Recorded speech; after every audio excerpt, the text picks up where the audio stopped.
What's up, real MVPs? What's up, the nerddom? The nerds of MVP, you have been missed. And I will say this, the Rick and Johnny show has basically been our main nerd show. We had Too Old to Game, but that kind of ended. And I have missed you guys. I have wanted to talk games and nerdy news for quite some time. And if you are watching this, thank you. This is the first ever edition of MVP Games Live. And this intro is going to be longer than most of my intros because there's a special face that you can't see to my right. And that's just because of technical difficulties. Doesn't have the same equipment that Dave and I have. But we wanted to bring him onto the MVP team because he has been a valid patron for us. We've loved talking to him. I think of him as a friend. Love talking wrestling and gaming and everything with him. I want to take the opportunity. My name is Ricky Widmer, for anyone who doesn't know, the host of MVP Games Live. But I want to introduce my co-host, the co-host that is going to take this journey with me through the world of gaming that we will bring you every Monday through Friday from now until COVID ends. Existence as we know it. So we don't know how long that's going to be, but my co-host, Soapy Muffins. Soapy, how you doing today? I'm doing fantastic. A little tired from work, but excited to get going. Dealing with them dags can be some hard work. Yeah, dealing with dags and cats. Dags and cats, but animals do bring the purest of joys, don't they? Don't they at the same time? You have a dog that wails. And then it gets a little upsetting. Yeah. I have 3 dogs. One of mine is 15 years old, and is at the point where just because you go to pick him up, something hurts, so he'll go to snap at you, but he knows that he doesn't want to, so he won't actually bite, but he'll get close. And on those days, the rough ones, you're like, ooh, lucky I want to put you through a wall, but I don't because I love you and I would never do that to you. But yeah, no, I love my dogs. Here's how I want to start the show though, because you are new.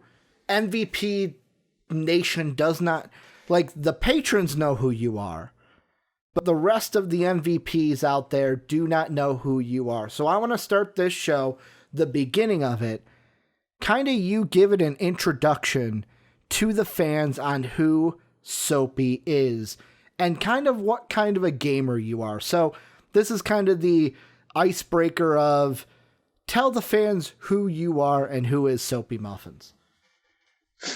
Well, that was that's putting me on the spot. I will do it numerous times. All right, I'll make sure to note that. Just gotta roll with the punches. Yeah. I've been playing video games for most of my life. Currently, I'm 19 years old, so I've been playing them since I've been 6. Mm-hmm. So that's about 13 years. Shit, that's a long time. Yeah. Started with Mario, and now it's basically anything that plays now. You're mainly an Xbox guy, though, right? Yep. I wasn't always, though. I started off as a PlayStation guy. Nice. And then my brother got rid of my PlayStation. Boo. And then I had the only result I had left over was the Xbox. Boo. And that started me on this shit show. Yeah, and I mean, you and I in a test run of this talked about the Xbox Showcase, which was basically right up your wheelhouse. But I cannot wait to get this started with you. I can't wait for the fans to get to know more about who Soapy is while we talk about games. But we got a jam-packed show for you guys. We're going to be talking a lot about the Marvel's Avengers game, Warner Brothers Studios being for sale. We're going to take a look at 2K games and their football franchise and a lot more. But before I get into it, let me one more time say this is MVP Games Live. You're about an hour a day recap of the latest gaming news, Soapy and I bringing it to you. We will later have fan interactions through patreon.com/most valuable podcast. You can go sign up now, although things are kind of locked until September. So in September, we'll be rolling out that fan interactions, and we got much more planned for the show in the future. But let's start things off, Soapy, with Marvel's Avengers. And I don't know how hyped you are for this game. I've never talked to you about Marvel Avengers. I've talked to Johnny about it numerous times because me and him always talk about Marvel things. But I will tell you, Soapy, I cannot wait for this game. Comes out September 4th. We got last week, there was a about 17-minute live stream from Crystal Dynamics that gave us everything about the open beta that's going to start in about 4 days, about their war rooms that they had. They announced DLC content and who our first hero is. But the thing I want to start with Marvel Avengers, and I'll kind of take this one to start because this one's kind of my baby, is we were hit with the best news ever, Soapy. PlayStation on Twitter sent out this tweet, and it reads, "Your friendly neighborhood Spider-Man comes to Marvel Avengers exclusively on PlayStation. Crystal Dynamics offers early details on its own unique take on the post-launch hero."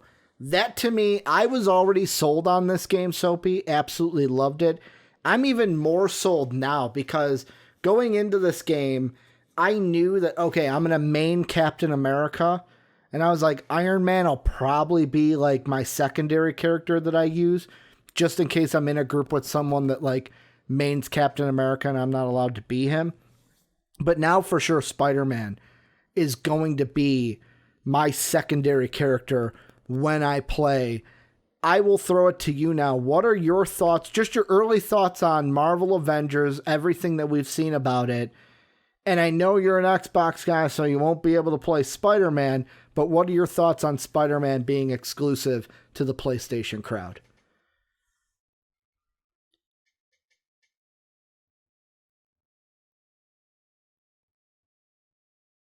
Uh-oh. Did Soapy disconnect? Did he disconnect? Oh no, it happened.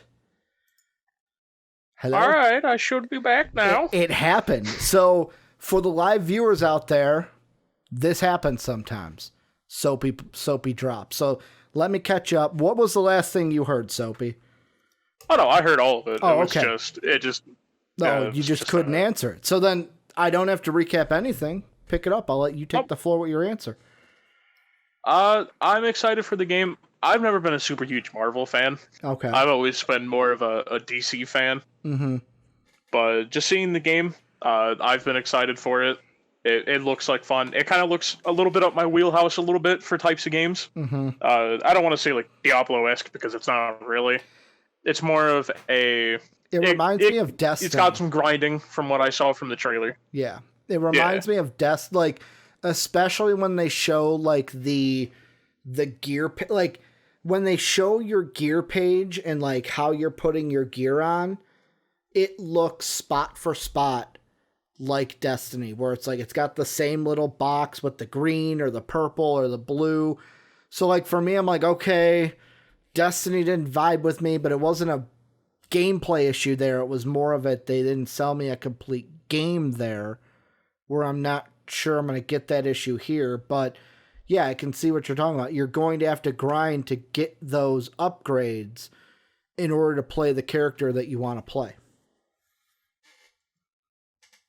Yeah, and that's something that I always really appreciate in games, of where it's like, you know, you can hop in, most likely have a casual experience, but, you know, like, it gives incentive to hardcore players to grind, to be able to do the harder and harder dungeons or anything. I think they're calling them, like, drop zones or something like that in this one. Mm-hmm. I didn't get all the way through the beta news, because, holy fuck, that was 26 minutes, and my attention span is about 10 seconds, so... Well, the thing that was unique about it is, so they have drop zones. So how they're describing them is there's going to be one thing called war tables, where basically that's where you can go in and you can go, hey, you know what? I'm going to drop in with these 4 other people.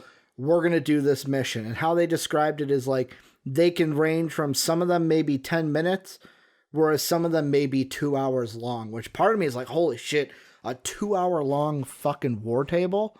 Like, for me, let's fucking go. But for the casual gamer, like, not a lot of people have 2 hours sometimes to drop into a game. But however, hardcore gamers are not going to have that problem. The other thing is the drop zones that you talked about, where these are more smaller kind of, hey, I can drop into this little isolated incident. And the thing that I like the most, I want to get your take on this, is something that I haven't seen a lot with games, where games like Anthem, Destiny, just to name two, you drop into a mission and you got to wait for other people, and you're always playing with other people, like 3 other people in your little squad of 4.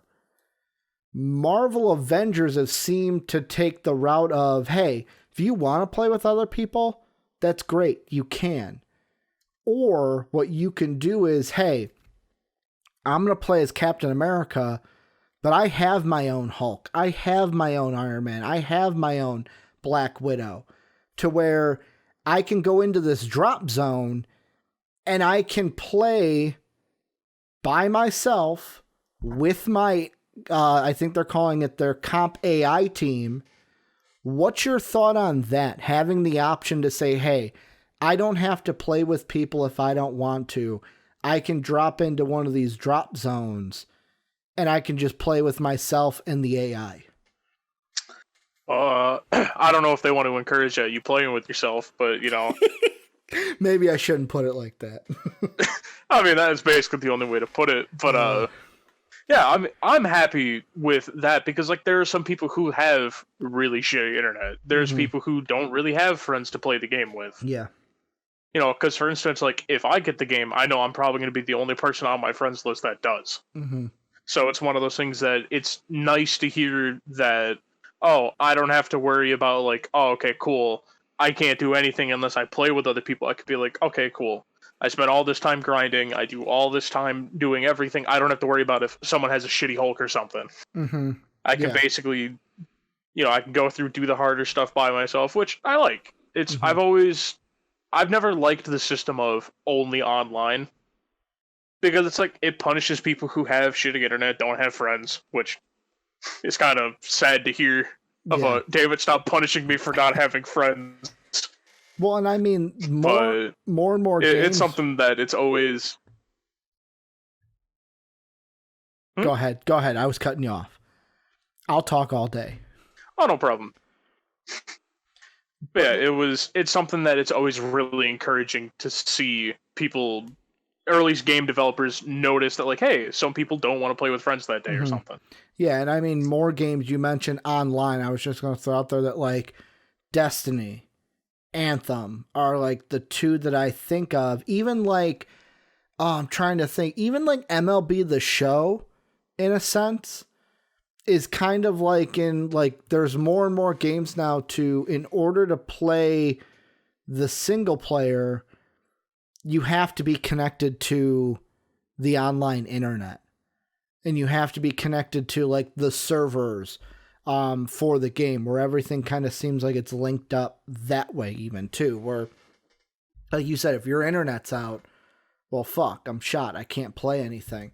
But I personally am excited about everything with this. The only thing I'm worried about is that story mode. Like, are they going to give me enough in the story mode? That's why I hope I can dive into the beta that they talked about, because they mentioned they're going to play 3 separate locations. One of them being that open scene that they've been showing at the Golden Gate Bridge, where you get to play across everything.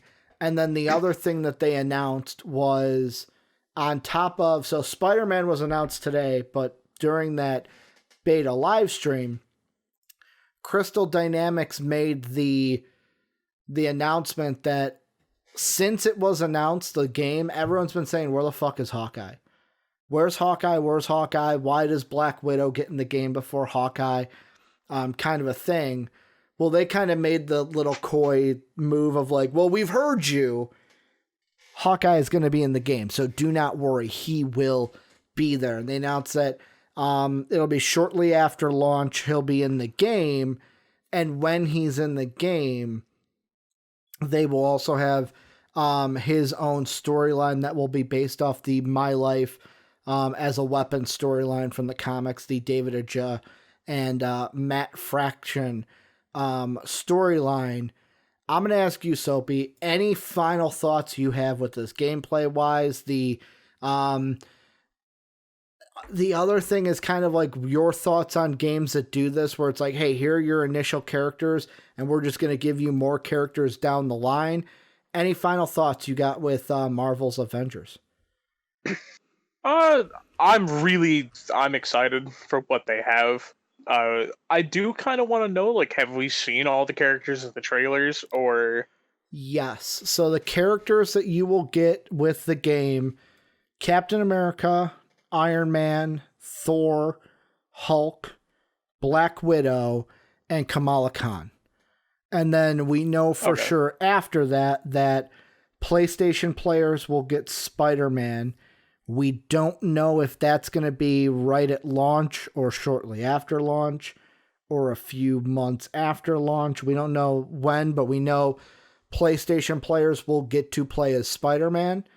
And then we know that the first DLC pack is going to basically have Hawkeye become a playable character. But they're going to be rolling out characters from now until they stop making the game. So I expect Doctor Strange to be in it, Captain Marvel, Black Panther at different points. And I'm hoping they do some unique characters that maybe we haven't seen in the MCU. Yeah, I mean, hell, you may get finally the chance to go Moon Knight. Mm-hmm. Who knows? Oh, Moon Knight. That would be an interesting one, because I know that movie-wise, they're talking to Daniel Radcliffe to play him in the movies. I think they're gonna have him be in a Spider-Man movie, and that would be an interesting one for the game to have. But we're gonna segue into something we talked about, you and I, in our test version of MVP Games Live. You guys out there didn't get to see that, obviously, because it was a test episode. It was just for us kind of to work through the chemistry we're still working through even now on the show. Also, obviously, being where we are, it's kind of hard than being in front of someone. But Obsidian's Grounded. This was a game you and I talked about in that test episode. And for everyone out there, this was a game that I was like, okay, I'm not jumping to play it, but it intrigued me look-wise. Like I said, I'll probably watch someone play this. Soapy, you had the complete opposite reaction to me, where this game did not vibe with you at all, was not a game that you said was like, oh, this is one that I'm going to play. Your exact words were, well, if some of my friends want to play it, then sure, I'll play it, but otherwise, I probably won't. Well, it launched as of last week, and its launch has been insane. It is now, has been the #1 best-selling game in the world on Steam, and the #2 most watched game on Twitch on its launch day. I think I'm going to have to play some Grounded on our Twitch channel at some point. But what are your thoughts on Grounded and kind of this immediate success that it has had, both selling on Steam and being watched on Twitch? It's mind-blowing. Because I don't think so, but go ahead. Yeah, I've seen people play the game like before it was even like publicly released. Yeah. And I was watching and I was like, okay, I'm like, this is basically just Backyard Arc, kind of. And I don't want to like put a cap in a game, because I've talked about in the past of where I don't like comparing two games just for being similar. Yeah, it reminded me more of Honey, I Shrunk the Kids. Yeah, and that's one of the things that has always bothered me with when I was playing it. I was like, or when I was watching it, I was like, okay, cool, whatever. I get why people are going to like this. I didn't think it'd be this big, because games like that tend to not be as big. Like, we've seen big games like that with Rust, Ark. I'm trying to think. I think 7 Days to Die was pretty big. Mm-hmm. We've seen games like that, like they get kind of big. We haven't seen those games be number 2 on Twitch though. Yeah. Like, holy fuck! Apparently, I just misjudged that game from the start. Well, the thing that I don't know if this plays into it, but the thing I immediately noticed about it was its build style. Where when they showed in the Xbox showcase the trailer, and they showed you the little bit of like them building their house, it had a Fortnite style build to it. So I don't know if maybe that's it. Like, is this a game that is a non-battle royale game that is kind of like, I don't want to say it's gonna be the next Fortnite, but like, is this game and its style and its play and its watchability, is this a game that's kind of hitting the same crowd and the same kind of gamers that Fortnite hit based off of its play style? Because like you mentioned, this is not the first game of its style. We have seen other games like this, Ark being the one that comes to mind, but look at even Fortnite. We had PUBG before it, a more realistic version, where Ark would be a more realistic version to Grounded. Could that be some of this, where is Grounded hitting the similar gamer, I'll say, that maybe Fortnite had hit with its success? I don't think it's hitting the exact same group, and it's mostly because it's one of those things of, with Battle Royales, when they were coming out, it was obviously really the only option was PUBG. I mean, obviously there were like the smaller ones, like Minecraft had like the Hunger Games and stuff like that. Yeah. I think DayZ had like a mod. Excuse me. The DayZ had like a modded version of it to where it was basically what PUBG was based off of. And we had those. I think it was just like people were looking for more of like a cartoony-esque, like not as serious battle royale. Yeah. I don't think that's what Grounded's hitting on. I think right now it's just Grounded was announced, it's come out, it's basically like kind of a hint of what we could expect from quality of next gen, because since it was shown at the showcase. Yeah. And the showcase was basically all like, hey, next gen games.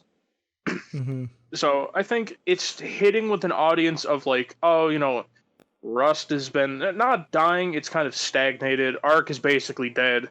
No one cares about 7 Days to Die anymore. It's just kind of that group of players has migrated over, and I think that's what it is. It's just they moved in such bulk that it's caused a shift in like, oh, hey, cool. Grounded has a player base now. And the thing that I'm going to mention, this is from I should have mentioned this at the beginning. I'm looking at the ScreenRant article by Bryan Lawver here. And he even mentions in the article, I'm going to read it word for word. As Grounded is still in early access, Obsidian still has a lot of work to do on the game, and it likely won't stay at its launch day peak for long. Steam reviews are generally favorable, but many complain of a lack of campaign content, which is unsurprising for a multiplayer focused game, and one that's still a while from its full release. Obsidian hasn't announced exactly when it plans to bring Grounded out of early access yet, but says that it's aiming for a full release at some point in 2021. In the meantime, Obsidian has opened up its community Discord to accept feedback from players and shape the game's development. So, like, I see that, and I go, that's good, because you're going to get feedback from players who are playing it now to make this game better when it's actually its full release. But it's the lack of what did they say? The lack of story content that I wanted to hit on with this, where I mentioned Destiny, and I'm going to mention it numerous times. Fuck Destiny. And the only reason I say that is they never sell me a full game. I fell for this trap 2 times. The first time was Destiny 1, obviously. I bought it. I was like, oh, it's a great game. I beat it. And then I was like, oh, where's the rest of the game? And by the time the DLCs came out, I was on to something else. So you failed there. Then I was like, fuck it, I'm not going to get Destiny 2. They're not going to reel me in again. Well, guess what? They did. And the reason why they did was because Dave wanted to play it. So if Dave's going to get it, I'm going to get it. Then our friend Sean had it. So, I'm going to play with him too. Guess what? They did the same thing. They didn't give me a full game. By the DLC, I was out of it. I was on to the next game. So I get the frustration with being sold a game that doesn't have a full story. But here's the devil's advocate that I'm going to play to this, Soapy. Do you expect this game? Like, going in, did you expect Grounded to have a good, if not story at all? Like, I looked at it and I just went, oh, this is, from what I thought from the trailer, this is going to be a sandbox type game. Basically a Minecraft type game, I'll say, where it's basically, you have this vast world of the backyard. You get to make what you want with it. You get to build your own base. You get to kind of explore the area. That very sandboxy type of game where you don't make the story. Like, I should say, they don't give you the story. You make the story with your imagination. What do you think about this? About the favorable, but the lack of campaign content being the only bad part about the game? Honestly, I didn't even know Grounded was going to have a story. Yeah, I didn't think so either. Because it's one of the thing that is confusing me about when people are saying, like lack of campaign. The only thing is, like, this is one of the only games of its style that has a campaign. Yeah. So I think it's one of those things of people need to understand. One, it's an early access. They probably don't have the whole campaign finished. Two, once again, it's early access. I don't want to say don't be critical of a game in early access, but understand it's not done. Like, stuff's going to change. I mean, obviously, Ark was in fucking early access for 50 years. I basically grew up in Ark's early access. And then it fully released and it was the same game. Yeah. But they need, I'm trying to find the words for it. I think it's more of I don't think it'll stay as super big as it is. I think it's mostly just getting hey, it's a new game, let's check it out, kind of reach from it. And then I think it'll mellow out, it'll kind of fall back down the list on Twitch. I think the campaign, I don't even know what the campaign's going to be about. I don't even know what the campaign is about. It's probably about, hey, why am I so small? And I don't want to be so small. Like I said, I did not even think that this game was going to have a story at all. And the one thing I got to check out for myself is, so the one thing that I think of when you say like, okay, he has played it. So here's the thing I think of when you say, it's going to go down on its numbers on Twitch. The last thing I'm going to bring up about this, my last question to you, is basically, I looked at Markiplier because my first thought was, when you said that, I was like, did Markiplier play this? Because he's the type of, and I know this is YouTube side, he's the type of person that could take a game like this and give you like 50 million parts. Like the game Subnautica, which doesn't have a story, and he was able to take how many fucking how many content videos of that and just play. Is it going to die off as fast as you think, or will some of these big YouTubers and streamers still begin to play it, and that will help it be viable even after its huge launch day success? I do want to make one slight correction. Subnautica does have a story. Does it? When I watched him play it's one of those stories of... When I watched him play it was like, this doesn't really have a story. Yeah, it's a really weird story. It's one of those things of like, you don't have to do it, but you can find out stuff of basically like how your ship crashed and all that fun stuff. But that's not the topic. Yeah. Do you think though that these streamers or YouTubers might give it new life and give it the life to kind of live past this early success? Yeah, I mean, whenever I was saying like I think it's gonna die down a little bit, Mhm. I wasn't meaning like, oh, every player's gonna leave it.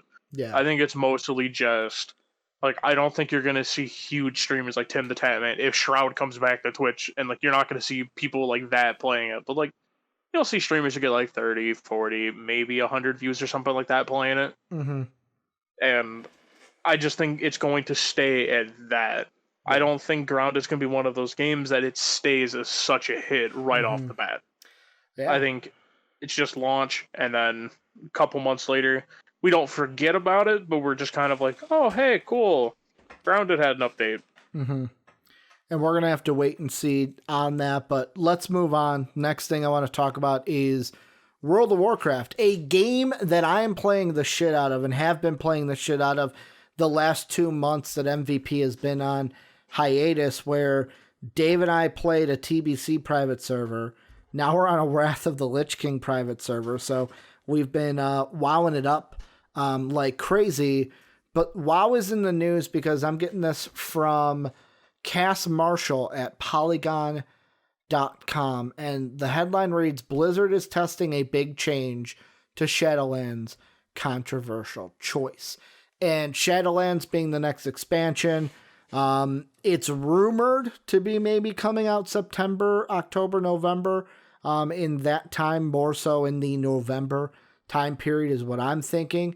But I'm just going to read a little bit here so that we can have a base for the conversation. Marshall writes, at first, Blizzard stood firm on the decision to make this a permanent decision, meaning the Covenant choices that you'll make in Shadowlands. I should have said that beforehand. It's clear that Shadowlands is focused on player choice. While Battle for Azeroth offered a free dialogue decision, Shadowlands' choices is based nearly entirely around the Covenants, and making the pick a permanent one would give players an impactful, serious decision. Players also have the ability to sample each faction as they level up, making it easier to choose without too much surprise. However, players have been worried because the Covenant choice could prove to be too powerful. The fear was that, say, a mage who could choose side with the Kyrian of Bastion due to the cool cosmetics would suddenly realize she had chosen a faction that does far less damage.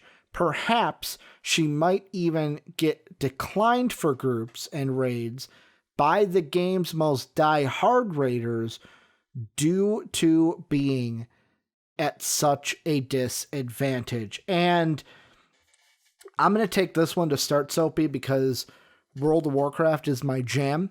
And this is one that kind of hits home with me. I'm kind of torn on this decision because there's a part of me that goes, I want it to be an impactful decision. I want this decision to mean something, because the things that I hate most is like when they try to do something like this and then it's like, oh, I didn't want to do that. And then you change it. It's like it takes everything out of the decision itself. But I do understand that most of the people who are hardcore WoW players are fucking toxic. Hell, I even play with them right now. Like, I thought that, like, and this is gonna sound bad, but like, I thought that playing retail and classic on my American servers were bad. There are some, I'm saying some EU players that are worse. And it's those diehard fans that I think are going to ruin this, because I don't think Blizzard's at a lose-lose, because they either make it too easy to change and they don't make it an impactful decision, or they make it an impactful decision and alienate players due to the diehardness or the stubbornness of its diehard fans. I'll ask you, what is your thought on this? And should Blizzard make this an impactful, like, no, you can't change, or even it's hard, or you have to like go through several steps to change? Or should they make it, hey, you can choose it, but at any time you can kind of rethink your decision on your Covenant? I guess I'll start off with a question Mm-hmm. of obviously, I'm not a super huge WoW player. Yeah. It I only played for a little bit on the private servers Mm-hmm. with you and Dave, Yep. and so I'm not super up to date with WoW. Mm-hmm. Like before you pick a covenant, does it tell you kind of what they do? Yes. So Or even in the article, it said, I'll reread that part where, let's see, where was it that I saw that?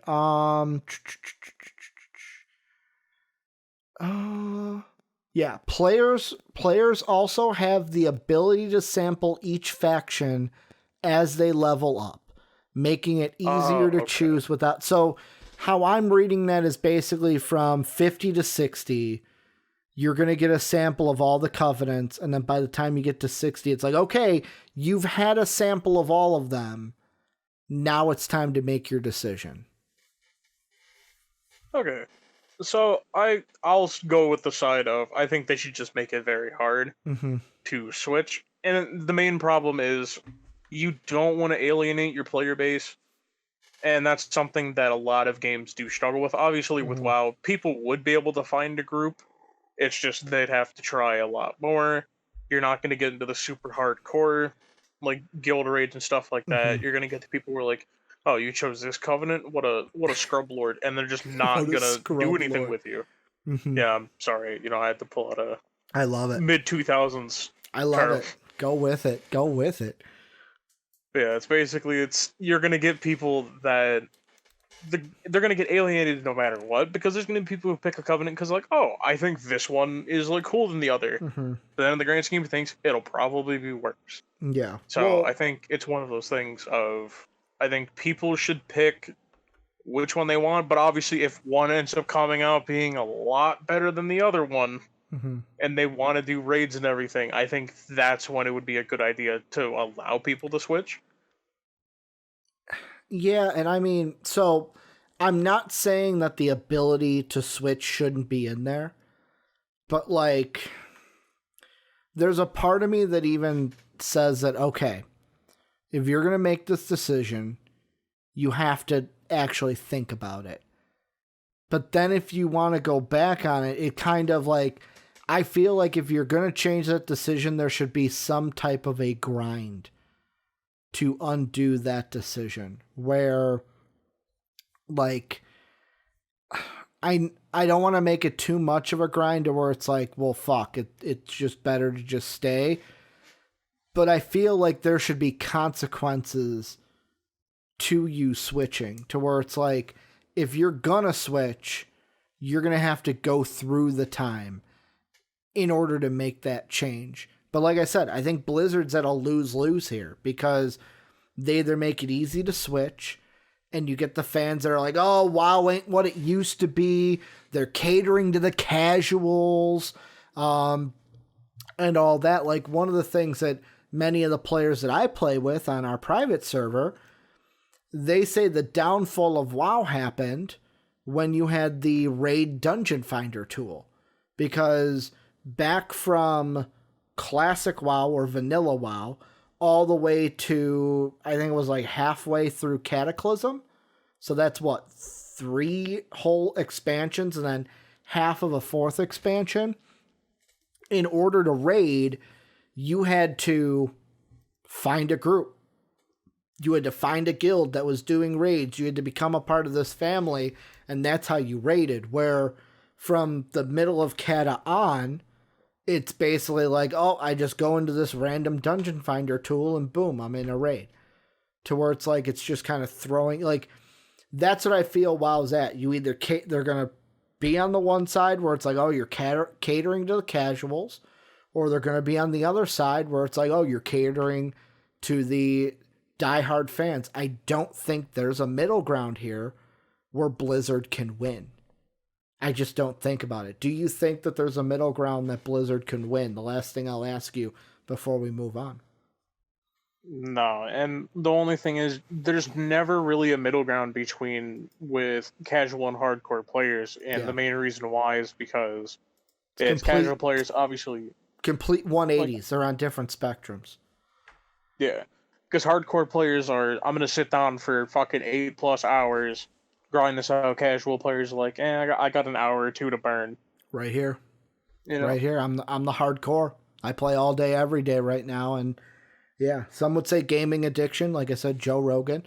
I might need some help with that, but yeah, you're right. It's the diehards are gonna play all day, every day. The casuals just have a couple hours to fill in here and there. But moving on, let's go to, you had mentioned it when Dave asked, oh, what are we talking about today? Warner Brothers Studios could be up for sale. And there are 3 companies that could be in the hunt. I've got articles for 2 of them. J. Brodie Shirley at ScreenRant.com wrote an article about EA hints that it might be on the verge of acquiring Warner Brothers games and Mortal Kombat. They're reporting it from Video Game Chronicles, where EA COO Blake Jorgensen has expressed an interest in possibly acquiring new talent in the near future. Though he didn't name Warner Brothers Interactive specifically, it is very rare that we don't get a chance to look at anything that's up for sale. So people are thinking that they could be a buyer of WB Games. There's also an article from Gamasutra.com that says that, and they're speaking to the information that Microsoft could be eyeing Warner Brothers Interactive Entertainment, and of course 2K is rumored as well. So I will ask you, Soapy, will we see Warner Brothers video game studio sold? And I'm not going to ask you who's going to buy it, but who should people hope buys it? Should it be EA? Should it be Microsoft? Or should it be 2K? All right, so I'll answer the first one, or I'll answer the second one first. Mm-hmm. Pray to God it's not EA. That's basically, I've always hated doing the EA bad thing. Like, I've always hated it, because, like, don't get me wrong, EA fucks up a lot of things. Mm-hmm. No one's going to defend EA on that front. But it's one of those things of, I've seen EA kill countless companies after purchasing them. Because that's what happened with The Sims, or with the people who made SimCity. I want to say it's Maxis. They killed Maxis. They basically have killed BioWare. Mm-hmm. Like, BioWare is nowhere near as good as it used to be, and I don't want to see Warner Brothers go down that route, because some of the games they've put out, obviously besides Mortal Kombat, one of your favorite game franchises, the Arkham games. Yep. Do you want EA to have its hands on Arkham? Because I sure don't. I don't. And like, you look at it, and I'm going to go just because they've been making games since 2006. Some of the recent ones, Cyberpunk is going to be, of course, that's CD Projekt Red, but that's going to be WB Games. The Lego series, Mortal Kombat, the Hitman games, Injustice, like you said, the Arkham games. Don't forget the great games, the Sesame Street games. Middle Earth Shadow of War. Let's see, am I missing any? The Fantastic Beasts, I guess. And then pretty much that, like DC Universe Online, obviously, because they own the properties for that Batman game. That's the other thing too, Shadow of Mordor as well. That's the thing though with Batman that I think would be interesting is if, let's say, EA bought Warner Brothers Interactive, that doesn't mean they have the rights to Batman. So they wouldn't be able to do a Batman game, or would they be? Like, that's the thing I don't get, because I know Warner Brothers owns the rights to the DC characters. If someone bought the game studio, I don't think they'd be buying the rights to that licensed title, right? Or would they? I think it's one of those things of that probably would be included in a deal. Mm-hmm. Because, I mean, obviously, for instance, Warner Brothers Studios technically also don't own NetherRealm Studios, which is the people who make Mortal Kombat. Mm-hmm. But if they buy Warner Brothers, they're gonna get access to it. So I think unless if like unless if Warner's like, no, there's not a snowball's chance in hell that you're getting Batman from us. Mm-hmm. I think there's a very good chance if they buy it, we get a Batman game from them. Yeah, and I mean, I answered my own question here if I would have just kept reading the article where it says, much discussion has arisen over who will end up acquiring Warner Brothers Interactive and its many big licensed titles like Mortal Kombat, Batman Arkham series, and Lego. Here's my thought on it. If this isn't like a who I hope gets it, but this is the one that should be the company that will go to the ends of the earth to get this franchise or this game studio. And that's Microsoft. And the reason why I say that is because if Microsoft was able to acquire WB Studios, that would bring in a ton of unique games to the Xbox library, because right now most of the like exclusives are PlayStation. So like, for example, I'm thinking superheroes. So think Marvel Avengers. Let's say there's a DC game that comes out like that. Well, now instead of PlayStation being like, oh, we get Spider-Man on PlayStation only, if they own WB, Microsoft could say, well, Xbox only, like, if you want to play as Batman, you got to own an Xbox. Like, and that's what I think. I think if Xbox could get this game studio and they could kind of have a stranglehold on some big games, like Mortal Kombat would be a big game for them if they could make it an Xbox exclusive. Batman Arkham series would be a big one if they can make that an Xbox exclusive, even if it's Xbox PC, because it's not on PlayStation then. That's the company that I think needs to buy Warner Brothers, because they need something to combat PlayStation. Because we talked about it during our showcase test show that that Microsoft right now, it's kind of Game Pass and bust, where it's like they're really digging into that, and I think this could give them a little bit of a stranglehold where it's like, hey, you can have your exclusives, we got ours. You want Mortal Kombat? You come into the Xbox. You want to play Batman? You're coming to the Xbox. What's your thought? Yeah, I think they're definitely, in my opinion, the front runner here. Like, obviously, I remember I saw one thing of where one of my friends said that they wish Sony would buy it. I'm like, absolutely not.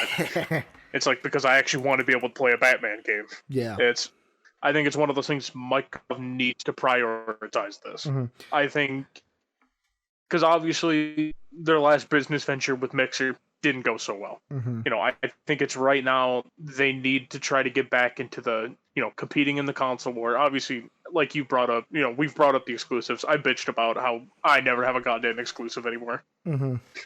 And it's one of those things that I think the Batman games would be a good place to start. I think it's bring in the DC crowd. I'm going to cut you off real quick because I want to ask this question. Do you think if Microsoft buys it, does Mortal Kombat or Batman become exclusive to Xbox? I think they could pull the power play and do that. Okay. Because at that point, NetherRealm Studios can't say no to Microsoft. Mm-hmm. Because then that's their owner. Yeah. And that's the thing. Of Mortal Kombat becomes a console, like an Xbox and PC exclusive, is PlayStation gonna hurt? Like, obviously, they probably would try to find a way around it, but like, there's not bring even really back a lot Final of Fight, baby. Yeah, or what was the one game they made that was basically a rip off of Smash? It was the one that had like all PlayStation characters. Yeah, the PlayStation Fighters one. Yeah, I know what you're talking. Brawlers or something like that. PlayStation Brawlers, I think it was. Yeah, bring that back. Because even at that, it's that if they do that, they can't get Injustice either, because Injustice and Mortal Kombat are on one system. Like, obviously, yeah, you still have Street Fighter and Tekken, but like, those are just kind of existing right now. It was called PlayStation All-Stars Battle Royale. Man, dude, what an absolute banger of a game. Yeah, that was it. But yeah, I know what you were talking about because I remember that. I remember making fun of it when it came out. But yeah, Microsoft, I think, should be the one that goes ahead and buys Warner Brothers. But the next three things on our rundown sheet, Soapy, I think should be some kind of quick, heavy hitters because there's not a lot to them.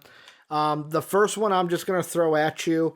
Have you seen the Battletoads trailer that dropped over the weekend? Of course I have. What are your thoughts on Battletoads? Of course I have. Coming out on the Xbox, on Game Pass. What's your thought about the new Battletoads game? Well, one, I never thought in 2020 I'd be getting a Battletoads game. Fuck yeah, man. We knew we were getting it. They announced it at E3 last year, but didn't give us a trailer. And we have heard nothing from Battletoads until now. Yeah. Well, because it was the same thing. I mean, and I don't want to kind of take it off on a tangent of we're like, go ahead. We're getting a Samurai Jack in August. Mm-hmm. Like, that blows my mind of like, okay, are all these ghosts from the past coming back now? A little bit, yeah, a little bit. Yeah. Yeah, like I'm excited for it. I'm hoping it's challenging like the old one. Obviously not that challenging because some people get really pissed off at games now, and I don't want to see people break controllers over it. Because I've seen what people get like when they play I Am Bread. Man, I remember fucking Mark played I Am Bread. Dude, I Am Bread was something else. Mm-hmm. No, it looked like it was. I never played I Am Bread. But the one thing I will say that it threw me off about the game, but I don't hate it, is its cartoony style. I feel like the thing, and this is a conversation I had with, when I saw the trailer, I was in my WoW Discord with one of the guys I play WoW with, and my first thought that I like about the game is that it looks like it's keeping elements that you love about Battletoads, but it's not just trying to be a reskin of an old game. Where it's not like, oh, we're coming out with Battletoads and it's in 4K now instead of that crappy 16-bit that you remember on your Sega, which was great at the time, but nowadays 16-bit doesn't go to all the bits that we can have in 4K. It looks like they're trying to do something different with the cartoon cut screens, the different modes. Like when I saw the bike level, Soapy, there's a part of me that went old man Widmer, where I was like, how dare you give me a back view on the bike level? That thing needs to be just as hard as it was back in the day. Give me that side scroller view where I can't tell where the bike is up and down on the screen. But I kind of like it. They're reinventing Battletoads and not just giving me the same old game that we got many, many years ago. Yeah, and I think that's the really important thing of right now. It's bringing, like, it's going to be getting people kind of into the mindset of like, hey, you know, this may almost kind of be a ploy of like, hey, try to bring back some gamers who have kind of left because, you know, the games that they grew up with aren't around anymore. And now, boom, look at that. The game you remember hating so much as a child because you couldn't beat it, it's pretty easy now. You can come back and play it.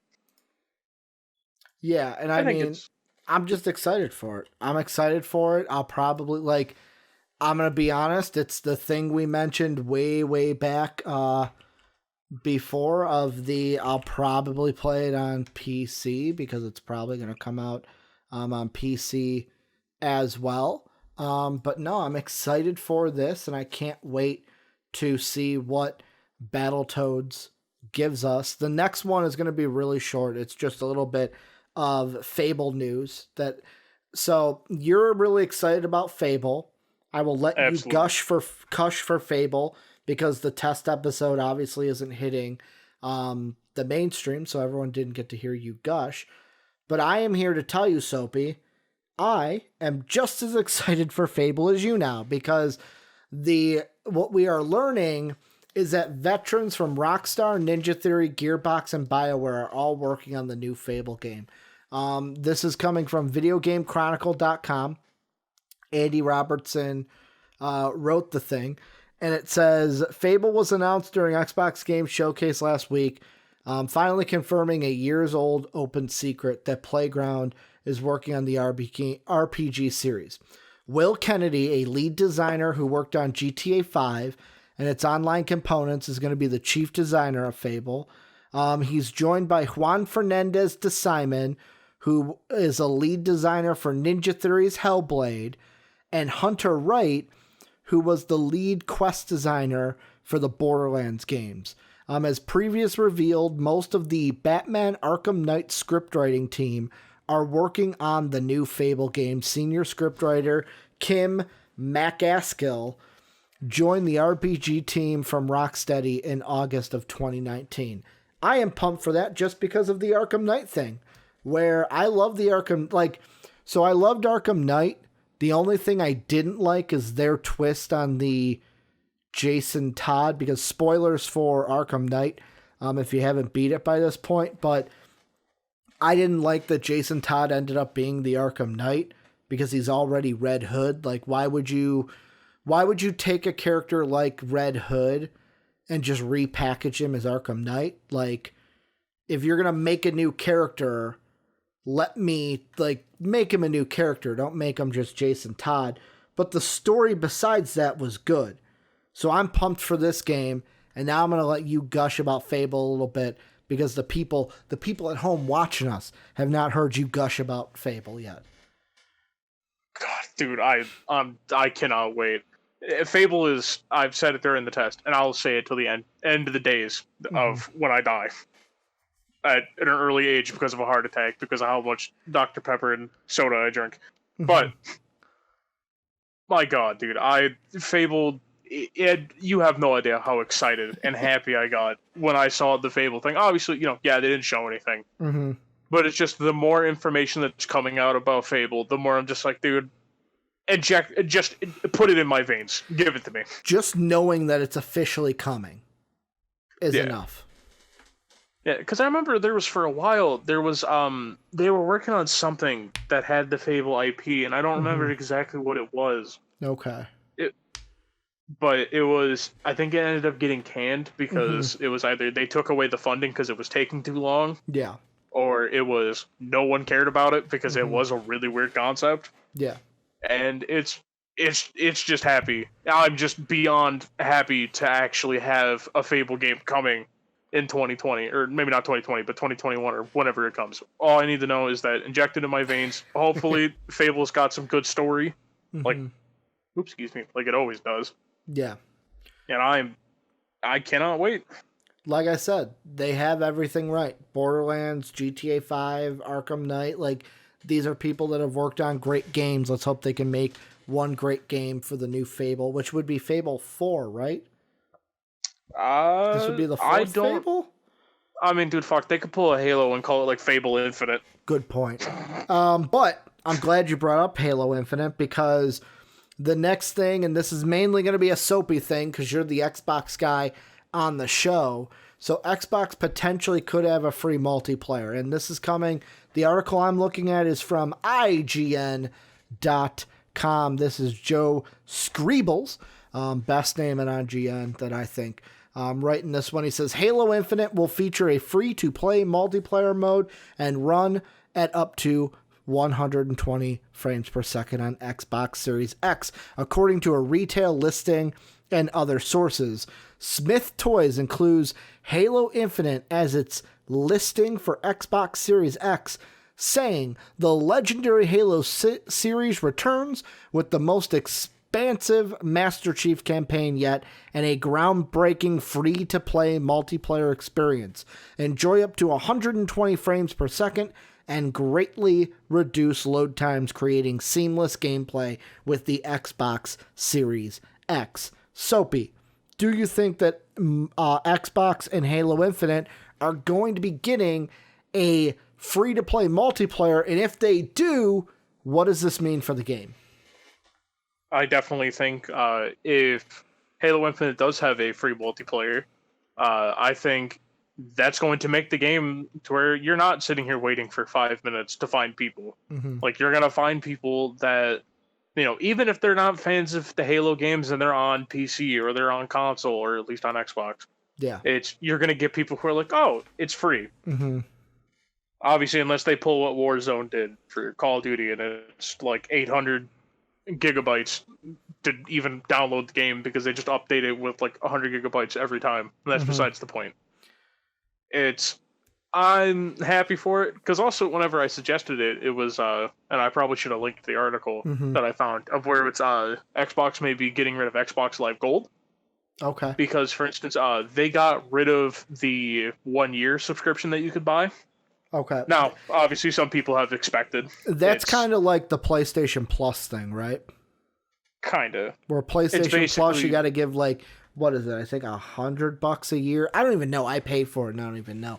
Like $100 a year, and then you can play online. Yeah, that's basically what it is. Because with Gold's basically the same thing as PlayStation Plus, except you can buy different levels of it. Yeah. Because, for instance, like you can buy like 1 month, 3 months, or a year, or at least now you can't because they took away the year. So a lot of people are. Well, it also doesn't help that people were abusing the way that Xbox Game Pass Ultimate works, but that's besides the point. Yeah. I'll probably tell you about that off stream. Okay. Yeah, and that's something that I think that coming from the PlayStation side, yet again, I am very interested on the Xbox Series X versus the PS5, which is going to sell more. And the one thing that this attacks is the casual gamer, the one that isn't like me. So myself, I'm going to get a PlayStation 5, Soapy. PlayStation does not have to worry about me going over to the dark side. If I got enough cash, I might get both. That's a different story. However, they don't have to worry about me not getting a PlayStation 5. But somebody who's casual, doesn't have the funds for both, maybe having a free online system is the better choice, because there are some people that like, it always blew my mind when we went to this of like, I gotta pay $100 to be able to play online when, like we mentioned earlier in the show, 99.9% of games now need an online component, like at some point. So it's like, you're kind of, games are going in online. Most games are going to be online. Why have the player pay more to play a game that is going to need this kind of asset? It would kind of be if I said, I think this already happened. Actually, yeah, this already happens. I was going to say, it's kind of like if I gave you a house.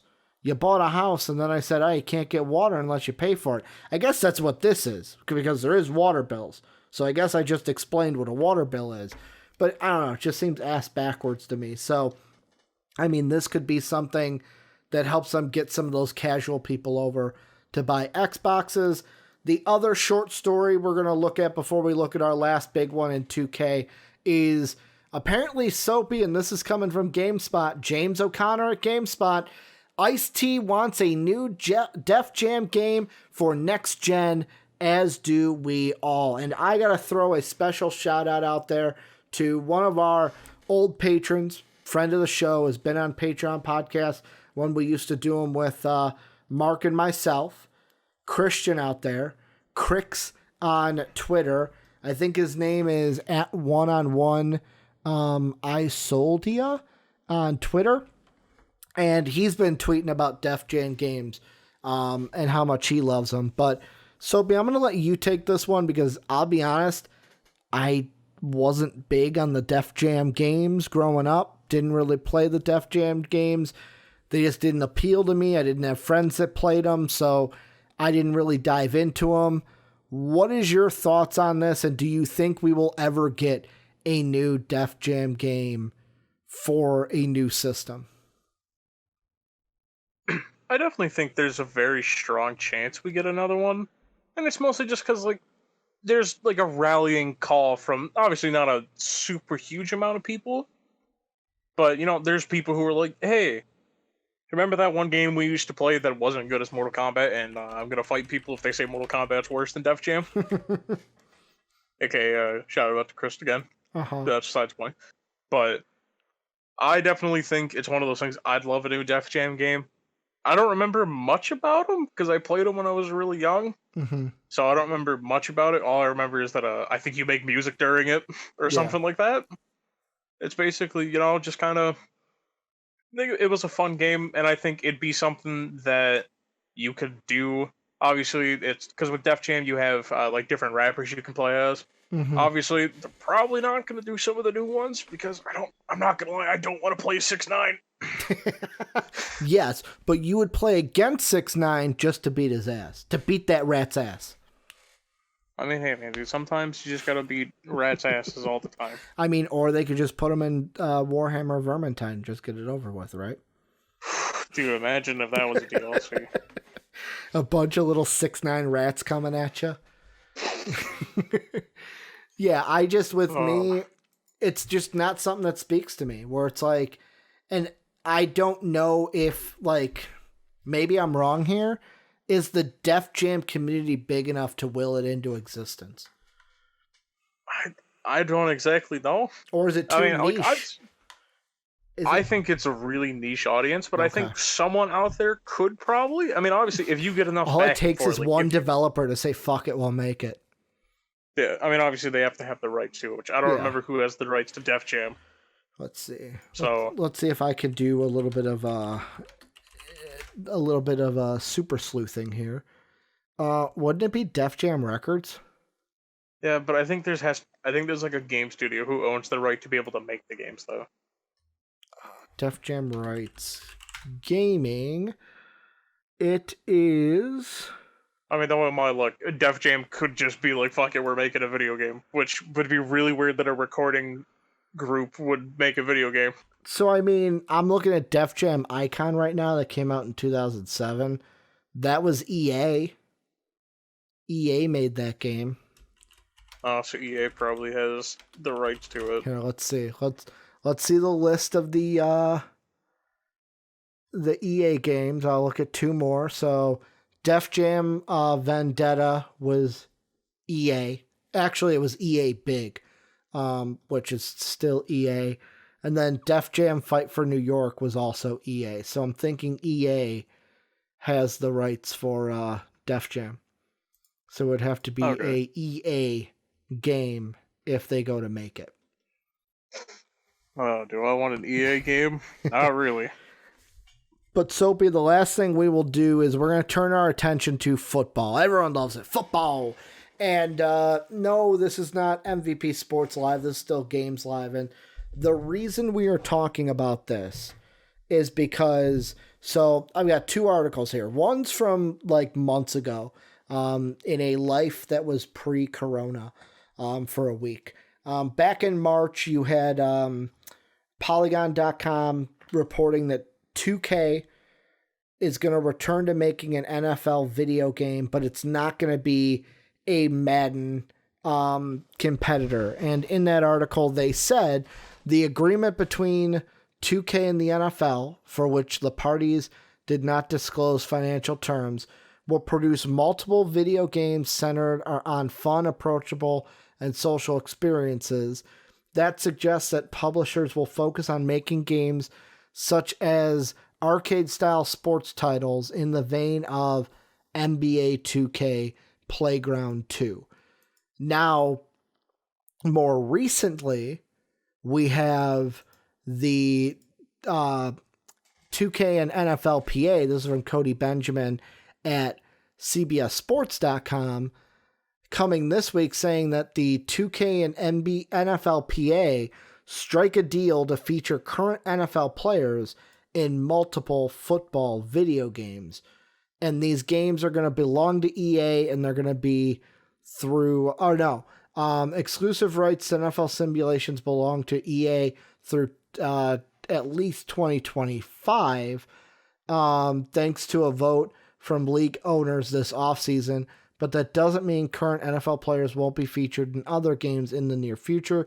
2K announced Thursday an agreement with the NFL Players Association to include more than 2,000 NFL players in multiple new football games starting in 2021.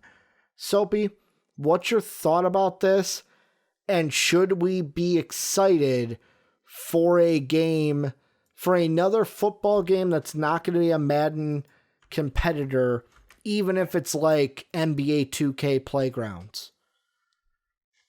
I'm interested in it because me and you briefly talked about it whenever it was brought up when we were making the list for what we were going to talk about. Yeah. And I don't think they're going to try to make a Madden competitor.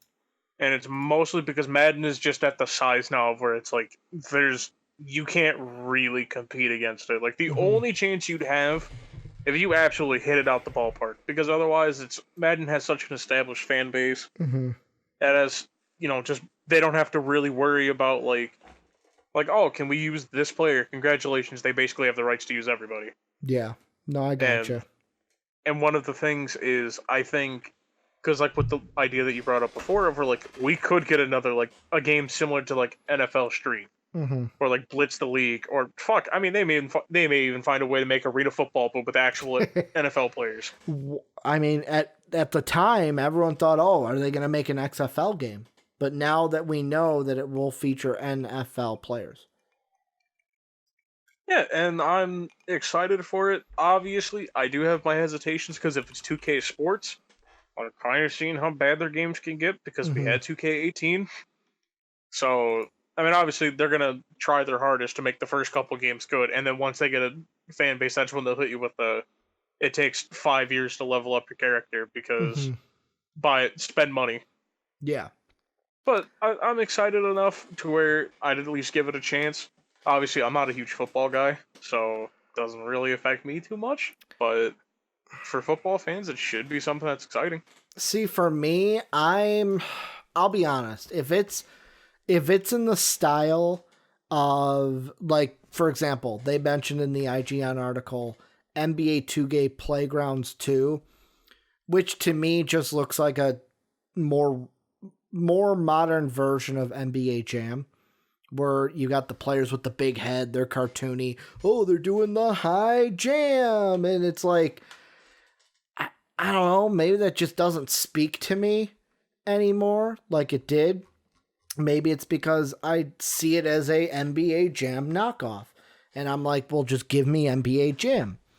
But there is a part of me that when this was announced, that 2K was making a game, I remember I loved the old 2K games. Maybe it's a nostalgia thing, but I remember having NFL. Was 2K1 the one with Randy Moss on the cover?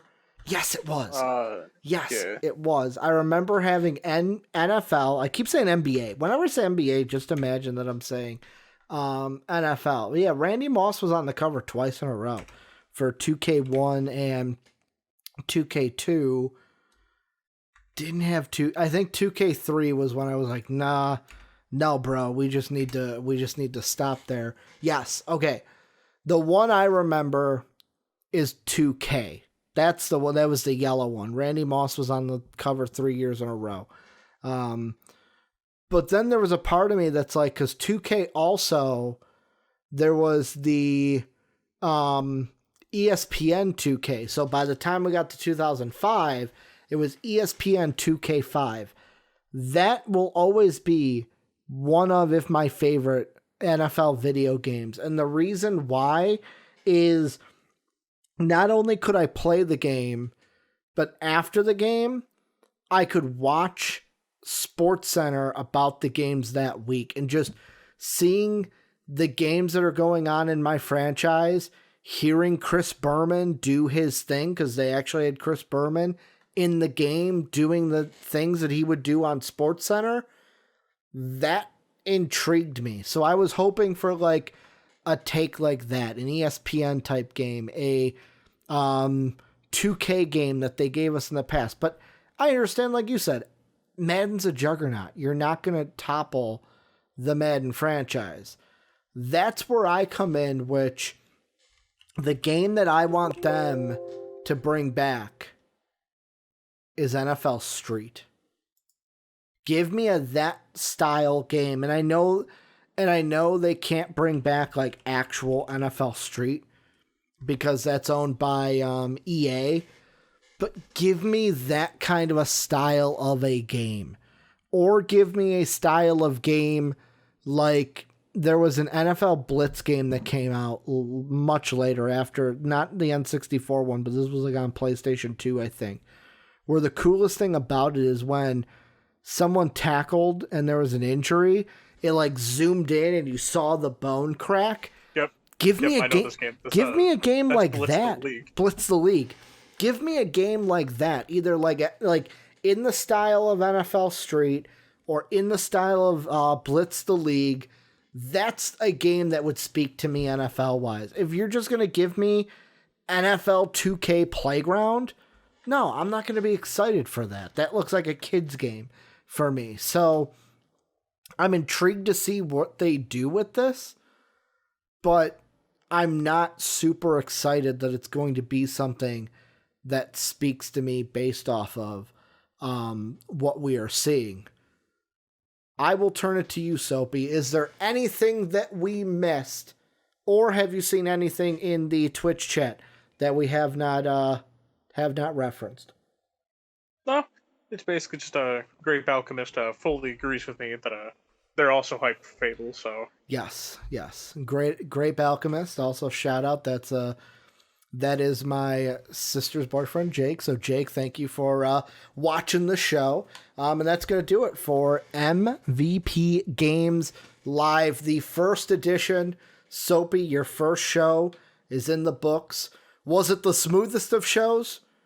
Probably not. But, hey, the first one usually never is. My first show, it was a complete train wreck. I'm just telling you right now. But I can't wait for this journey that we are going to go on, giving you gaming news every Monday through Friday. We will be back, same cat time, same cat channel, right here on Twitch TV. If you're watching this on YouTube, you can follow us, twitch.tv/NVPvids. That's where you can catch the show every day at 5:30 Central, 6:30 Eastern, and that would mean 3:30 Pacific, if I am getting my times right. Later on, check out patreon.com/mostallpodcast now.